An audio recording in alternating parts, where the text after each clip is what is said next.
بالکل اٹل اور واضح ہو چکا کہ انذرتہم ام لم تنذرہم لا یؤمنون.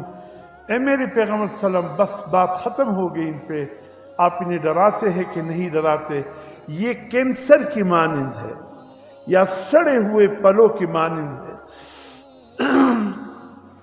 اب ایک کریٹ سے کوئی ریڑھی والا دکاندار پلوں کا کریٹ کھولتا ہے تو اس میں اچھے پل بھی ہوتے ہیں، بعض سڑے ہوئے نکل آتے ہیں. اب اس کا علاج وہ پل فروخت کرنے والا کیا کرتا ہے؟ اس کا علاج کیا ہوگا؟ آج کل تو ماشاءاللہ جو چند دنوں کے جو پل اور سبزیاں کمزور ہو جائے تو اس کے لیے کوئی انجیکشنیں وغیرہ میرے خیال بنا چکے ہیں صحت لانے کے لیے. چلو کچھ نہ کچھ اس میں گزارا تو ہو جاتا ہے، لیکن جو بالکل سڑ گئے ہیں اس کا کیا علاج ہے؟ کوئی علاج نہیں سوائے اس کے کہ ان سڑے ہوئے پلوں کو اٹھا کر کسی گندگی کے ڈھیر پر پھینک دیا جائے. آگے اللہ پاک نے منافقین کا ذکر فرمایا.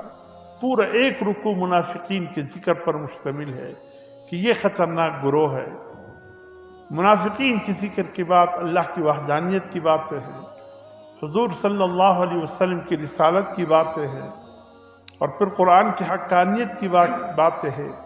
ماننے پر کیا ملے گا، نہ ماننے پر کیا ملے گا، تخلیق آدم کی بات ہے. اس کے بعد یا بنی اسرائیل سے اللہ نے چوتھے رکوع سے سورہ بقرہ کے بنی اسرائیل کے واقعات کا آغاز فرمایا. یہ چلتے چلتے چلتے چلتے قرآن مجید کی تقریباً اختتام، پہلے سے پارے کے اختتام تک پونا پارے سے زیادہ اللہ نے بنی اسرائیل کا ذکر فرمایا. اور ایک ایک واقعہ تم نے یہ کیا، تم نے یہ کیا، تم نے یہ کیا، یہ فرد جرم ہے جو ان پر عائد کیا گیا کہ اللہ نے تمہیں اس منصب سے کیوں ہٹایا؟ تم تو انی فضلتکم علی العالمین تھے، پوری کائنات میں اللہ کے منتخب بندے تھے، یا اللہ پاک کے منتخب کردہ امت یا خاص الخاص تھے. اللہ نے اس منصب سے تم کو نااہل کر کے تمہاری جگہ امت محمدیہ صلی اللہ علیہ وسلم کو اس منصب پر کیوں فائز کر دیا؟ اللہ پاک نے 40 واقعات ذکر فرمائے. 40. یہ خرابی تم میں آ گئی، یہ خرابی تم میں آ گئی، یہ خرابی تم میں آ گئی. میرے محترم دوستو، تفصیل میں تمہیں بتاؤں گا. تقریباً ان خرابیوں میں ہم میں اور بنی اسرائیل میں 19-20 رہ گیا ہے. باقی ہم بھی تقریباً پہنچ چکے ہیں ان خرابیوں کی طرف جس پہ بنی اسرائیل آ گئے تھے. اللہ ہماری حفاظت فرمائے. خدا کی قسم اگر حضور صلی اللہ علیہ وسلم کی دعائیں نہ ہوتی تو شاید ہم بھی بنی اسرائیل کی طرح مختلف اوقات میں اس سے زیادہ اللہ کے عذاب کے شکار ہو جاتے.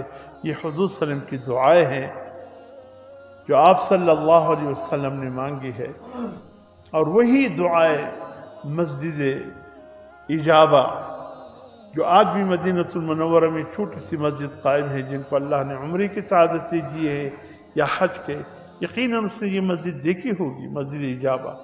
یہ وہ مقام ہے جہاں حضور صلی اللہ علیہ وسلم نے اس امت کے لیے دعائیں مانگی. 3 بڑی عظیم دعائیں تھے جس میں اللہ نے 2 قبول فرما لیے.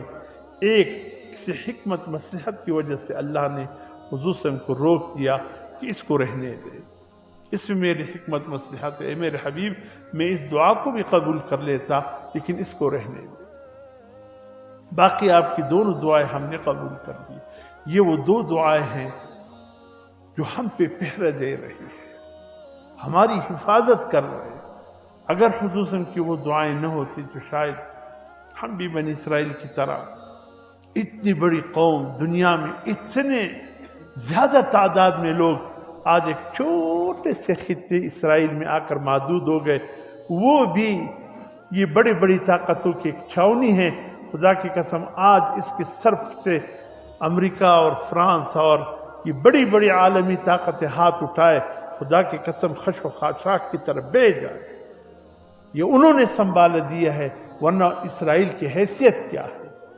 وہ بھی فلسطین کی زمینوں پر آ کر قابض ہو گئے، ورنہ اللہ فرماتے ہم نے ان کو قیامت تک کے لیے ان پہ ذلت، مسکنت، وباؤ بغضب من اللہ، اللہ کے غضب کے شکار ہو گئے ہیں، یہ قیامت تک ملعون رہیں گے اور اللہ کے غضب کے شکار رہیں گے۔ غیر المغضوب، سورہ فاتحہ میں ہم اللہ سے پناہ مانگتے ہیں، اللہ ان لوگوں کے راستے سے ہمیں بچائیے جن قوموں پر آپ کا غضب نازل ہوا۔ یہ کون ہے؟ یہود ہے۔